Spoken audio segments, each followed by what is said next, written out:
সত্যি কথা বলতে কি বলো তো, প্রত্যেক দিন বাজারে গিয়ে না একদম বড় মাছ খেতে ইচ্ছা করে না। তো আজকে আমি বাজারে গিয়ে কিনে নিয়েছিলাম ফ্রেশ একদম মোরলা মাছ। আর মোরলা মাছ খেতে তো ভাজা থেকে শুরু করে সব ধরনের তরকারি সব কিছুতেই ভালো লাগে। আর সত্যি কথা বলতে ইদানিংকালে সব বড় মাছের দিকে এতটাই নজর যায় কি ছোট মাছগুলোর দিকে কেউ কাটা বাছা ইত্যাদির ভয়ে কেউ কিনতেই ভয় পায়, যে মাছগুলো কিনলে অনেকক্ষণ সময় সাপেক্ষ ব্যাপার।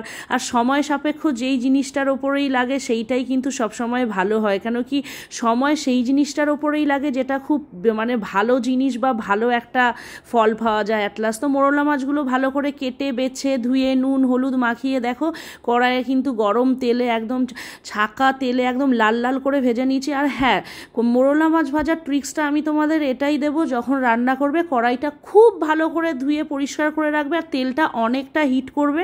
দেখবে মাছগুলো একদম কোনো কিছু কষ্ট ছাড়াই কড়াই থেকে উঠে গেছে।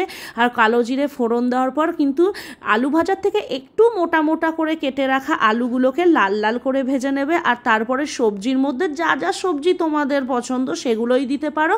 আমি কিন্তু এইখানে দিয়েছিলাম বেগুন আর পেঁয়াজ আর টমেটো আর আলু তো ছিলই। আর আলুটা লাল লাল হয়ে ভেজে যাওয়ার পর কেন দিয়েছিলাম জানো? যাতে আলুর সাথে সবজি ভাজা হতে হতে যেন একদম বেগুন ভর্তা না হয়ে যায়, এই জন্যই। তাও দেখো সব কিছু সবজি ভাজতে ভাজতেই কিন্তু একদম নরম হয়ে গেছে। আর মশলার মধ্যে দিয়েছিলাম অল্প একটু আদা জিরে বাটা আর লঙ্কা, আর ওটা দিয়ে নাড়িয়ে চাড়িয়ে নেওয়ার পর একটু দিয়ে দিয়েছিলাম জিরে ধনে গুঁড়ো। দেখো পুরো কিন্তু তরকারিটা হয়ে গেছে, কিন্তু একটু তো জল দিতেই হবে, মাখা মাখা করে খেতে হবে, ভাতের সাথে খাবো বলে কথা। তো একটুখানি জল দিয়ে হালকা গ্রেভি গ্রেভি যেই হয়ে গেছে, ভেজে রাখা মোরলা মাছগুলো কিন্তু আমি দিয়ে দিয়েছি। আর নামানোর আগে দিয়ে দিয়েছি চেরা কাঁচা লঙ্কা। আর সত্যি কথা বলতে মোরলা মাছ তো আমি ভাজতে ভাজতেই আর্ধেক খেয়ে নিই।